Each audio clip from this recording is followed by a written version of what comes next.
Profesor Alberto Schlesinger, decano de la Escuela de Economía de la Universidad Sergio Arboleda. Muy buenos días. Muy buenos días, doctor Fernando. ¿Cómo están ustedes? Pues bien, señor. Usted que ha venido analizando la situación económica de Venezuela. Obviamente ese régimen no está viviendo sino sobreviviendo.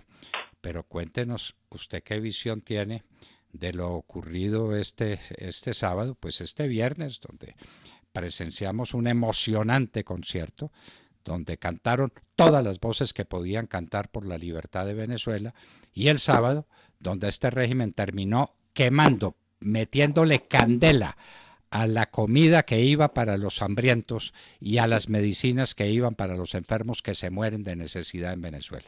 La visión que usted tiene, profesor Schlesinger. A ver, doctor Fernando, como lo hemos dicho en oportunidades anteriores, estamos frente a un proceso. Y este es un proceso que se viene desarrollando y que en forma muy acelerada, yo diría la parte final, el epílogo, se viene presentando de unos meses atrás. Habíamos tomado como punto de referencia, usted se recordará, el famoso 20 de agosto en que Maduro presentó todo el cambio estructural y cómo mediante medidas mágicas que se han inventado iban a solucionar el problema económico y tal. Y eso se siguió deteriorando con unos hechos que a mí me parece que son hitos dentro de este proceso y así hay que tenerlos en cuenta. Desde el punto de vista de política internacional, el más importante, aún más que el reconocimiento de Guaidó, para mí es la actitud adoptada por un número mayor de países de los que han reconocido a Guaidó, que ya es un número muy alto, en el sentido de que el gobierno de Venezuela es ilegítimo. Eso es fundamental, ese es el punto de partida. Ese primer hecho se da. Después viene todo el proceso interno en Venezuela, la aparición de Guaidó, la aparición del liderazgo de Guaidó y finalmente dentro de todo ese proceso que llegamos a lo que sucedió este fin de semana. Y yo le voy a dar mi opinión, quiero que se me entienda, no es una opinión en el sentido de que estoy promoviendo o estoy de acuerdo con que no hubieran llegado los bienes, los productos de primera necesidad que Venezuela requería. Pero yo creo que el mejor resultado desde el punto de vista político, desde el punto de vista de debilitamiento del régimen fue el que se produjo el sábado. Yo pienso que si hubieran pasado algunos de los alimentos y hubiera pasado algo de la ayuda, pues que obviamente es una ayuda, dado los problemas enormes de Venezuela, más o menos emblemática de lo que se estaba haciendo, pues eso de alguna manera hubiera podido manejarlo el régimen si hubiera actuado con inteligencia y con capacidad, que no la tiene, y hubiera ganado tiempo y hubiera tenido, digamos, alguna flexibilización, que hubiera mantenido ciertas opiniones internacionales de que esto no es por la vía directa y por la vía dura, por decirlo así, sino que cabe una vía intermedia, el diálogo, la concertación, la negociación, etcétera. El régimen optó por tomar las medidas que tomó y lo que quedó, digamos, en la visión, en la retina de la comunidad internacional, que es la que en este momento es la gran protagonista de lo que está sucediendo. Muchas veces lo hemos dicho, doctor Fernando, que el gran ausente del drama venezolano de estos 20 años ha sido la comunidad internacional, que en buena medida permitió que sucediera lo que sucedió en Venezuela. Hoy en día el gran director, quien está adelante y quien está moviendo todo este proceso es la comunidad internacional y la opinión internacional. Y lo que quedó en la visión de todo el mundo fue, de un lado, como usted bien lo dice, un régimen que quema alimentos y quema medicinas para niños. Parece que una de los tractomulas llevaba especialmente medicinas para niños y alimentos para niños. Y del otro lado ve uno al señor Maduro bailando en una manifestación pública y por otro lado uno ve a los heridos, a los muertos que se han producido tanto en la frontera con el Brasil como en la frontera con Colombia, más los casi 300 heridos con la acción represiva y brutal del régimen, lo cual para mí tiene un efecto positivo en contra del régimen y su debilitamiento enorme. Yo creo que ese paso fue fundamental. La presión seguirá y la presión tiene que seguir porque la comunidad internacional ya no tiene mayores argumentos para decir de que frente a ese régimen cabe un manejo de negociación, un manejo de conversación, lo cual definitivamente está muy claro. Con ese régimen no se puede negociar, con ese régimen no se puede hablar y además no se podría hacer por la sencilla razón de que es un régimen criminal, como bien lo han anotado muchos de los países y muchos de los voceros internacionales. Quedan, por lo tanto, esas iniciativas que habíamos visto de países como México o el mismo Uruguay, que de alguna manera había cambiado recientemente gracias a la presión que ejerció sobre todo el presidente Macri de la Argentina, en el sentido de llegar a decir de que lo que se requería en Venezuela eran elecciones rápidamente, y posiciones ambiguas como la que ha tenido, por ejemplo, Italia dentro de la Unión Europea. Ya es muy difícil sostener la misma posición, pienso yo, en razón de lo que sucedió este fin de semana. Pero yo destacaría otro elemento que es muy importante, y es que a quien hoy en día está retando el régimen criminal venezolano y el señor Maduro es a la comunidad internacional. Es decir, yo creo que la comunidad internacional, en que muchos países, empezando por Colombia, se han jugado a fondo, se han jugado en forma tal de que lo que han hecho no tiene reverso, no tiene vuelta atrás. Pues obviamente no se puede cerrar este capítulo simplemente diciendo Maduro se salió con la suya. Este proceso que venimos analizando, que es un proceso que se ha acelerado, como decía, muy rápidamente, tiene una característica, y es que cada avance que se tiene, sea pequeño o mediano o enorme, como el que se tuvo este fin de semana, tiene una característica, y es que no tiene posibilidad de reversa, no tiene posibilidad de composición, no tiene posibilidad de retroceso. Entonces, cada vez que se avanza más, se avanza es como haciendo que el régimen retroceda. Y el régimen ha venido retrocediendo, y la prueba es que todas las reacciones han sido unas reacciones a la defensiva, sin ninguna argumentación, sin ninguna posibilidad de tener la iniciativa dentro del manejo de este problema que se viene presentando. Y la presión seguirá. Los alimentos y las medicinas que no quemaron y que lograron salvarse, pues esas vuelven a las bodegas. Seguirá llegando más alimentos y más medicinas, se llegará aumentando ese inventario a la vuelta de la esquina. ¿Eso qué hace? Que el pueblo venezolano, que está a cuadras de distancia de lo que necesita para subsistir, como son los alimentos y son las medicinas, pues obviamente va a mantener también la presión, y esa presión se va a mantener sin lugar a dudas. Aquí hay un jugador muy importante, además del gobierno de Colombia, que ha tenido una posición, permítamelo decírselo, excepcionalmente clara y valiente y definida. El presidente Duque, si recordaremos, fue, cuando era parlamentario, quien tuvo una de las primeras iniciativas contundentes frente al régimen de Venezuela, cuando logró llevar a un grupo de parlamentarios de Latinoamérica que apoyaran una solicitud ante la Corte Penal Internacional, y posteriormente ha mantenido la entereza y la presión y el valor de ser un líder junto con los Estados Unidos en todo este proceso de presión hacia Venezuela. Me refiero entonces fundamentalmente a Estados Unidos. La pregunta que uno se hace es, ¿será que Estados Unidos permitiría que un régimen como el del señor Maduro, un régimen criminal, un dictadorzuelo como el señor Maduro y sus compinches le ganen esta partida? Yo creo que Estados Unidos tampoco tiene reversa. Yo no veo a Estados Unidos dejándose ganar o triunfando Maduro frente a Estados Unidos, cuando Estados Unidos tiene que mantener una posición muy dura, muy clara en otros escenarios, como es el caso de Irán, o como es el caso de Corea del Norte, o como es el mismo caso obviamente de Rusia del señor Putin. Es decir, yo creo que Estados Unidos aquí también se está jugando algo muy importante, un tema de imagen, de prestigio, en el cual no puede haber pie atrás. Eso nos da la tranquilidad de que, como usted lo dice, este es un proceso en el que hay que tener paciencia, pero ya queda poquito porque no solamente hay todo ese elemento internacional que cada vez más se consolida frente a una realidad que están finalmente descubriendo y viendo qué tipo de régimen es el que hay en Venezuela, y de otra parte una posición muy clara de unos países abanderados en este tema, porque es que uno dentro de la dinámica de los acontecimientos y la gravedad de lo que está pasando pierde uno la realidad del análisis puntual de los hechos que se han presentado. Tuvimos en la frontera nada menos y nada más que al jefe del Comando Sur de los Estados Unidos. Tuvimos en la frontera a un senador de primer nivel como es el señor Marco Rubio. Tuvimos funcionarios de primer nivel en los Estados Unidos, Secretaría de Estado, en la frontera. Pero además tuvimos 3 presidentes fuera del señor Guaidó en la frontera, el presidente de Colombia, el presidente de Paraguay y el presidente de Chile. Esos son hechos realmente a nivel internacional que no tienen antecedentes y que se están dando, se están presentando y demuestran la fortaleza y la contundencia de la posición de la comunidad internacional frente al fenómeno venezolano, lo cual le da a uno la tranquilidad de que, como decía, esos actos no tienen reversa, no la tendrán y vamos a ver el resultado de la reunión de hoy, que me parece que es fundamental, que ese también es otro hecho que no tiene antecedentes. Se van a reunir aquí en Colombia con el vicepresidente de los Estados Unidos para tratar fundamentalmente un solo tema en la agenda. No es una reunión formal para tratar términos globales, las relaciones entre los países, sino exclusivamente viene el vicepresidente de los Estados Unidos a reunirse con el grupo de países de Lima para analizar el tema venezolano. Ya Colombia lo había hecho desde el punto de vista militar, el comandante de las fuerzas militares había estado en Miami hace poco, reunido con el Comando Sur.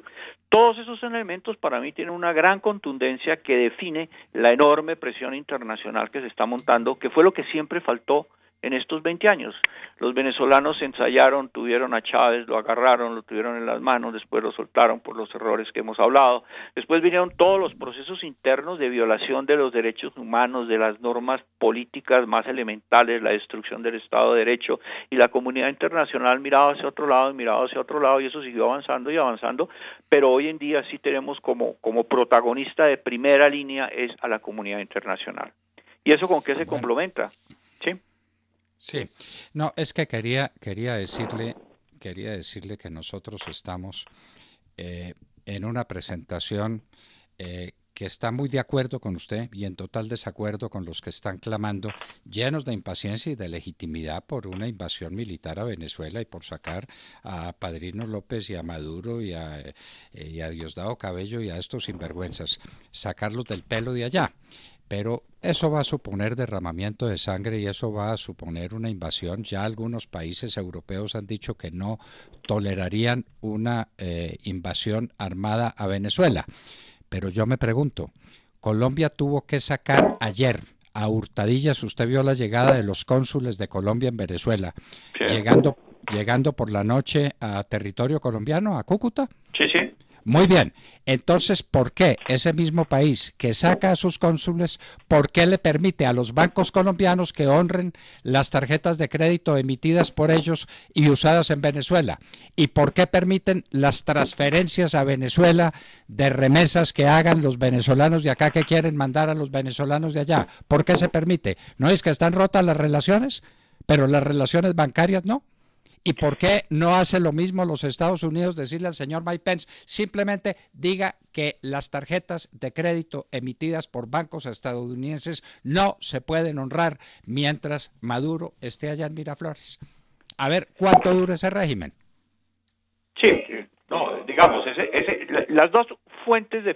Alguna vez usted hacía una pregunta, bueno, ¿de qué vive la gente? Y cómo la gente compra lo fundamental. Obviamente, pues no pueden comprar, cada vez compran menos y cada vez viven de menos productos, no solamente porque no hay oferta, desapareció la producción, sino porque no hay capacidad de consumo. Y los dos canales de financiación que tiene un grupo de la población, yo diría que en los estratos altos, quienes tienen, estratos medios y altos, porque es que no se nos olvide que históricamente Venezuela siempre fue un país, pues por su riqueza, que siempre tuvieron recursos en el exterior, no solamente las clases altas, sino las clases medias también lo tuvieron. Obviamente tienen la posibilidad de la utilización de las tarjetas de crédito, pero las clases bajas también tienen otra cosa, doctor Fernando, y son las remesas, porque es que esos 3 millones que han salido de Venezuela, es gente que ha salido de Venezuela fundamentalmente no solo para subsistir, sino muchos de ellos dejan sus familias y giran lo poco que pueden conseguir, y los valores que entran por transferencias es lo único que ha dado oxígeno a que la gente de menos ingresos, pues sí, físicamente no se muera de hambre.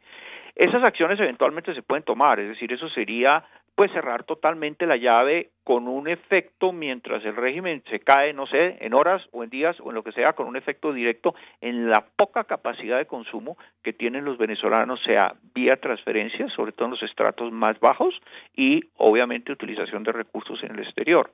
Ahora, lo de la utilización de la Fuerza Armada, es cambiar totalmente el escenario, es cambiar totalmente el discurso. Usted sabe ya cómo sería la reacción de los gobiernos de América Latina que han acompañado pues toda la posición de los Estados Unidos y toda la posición de la Unión Europea con respecto al tema.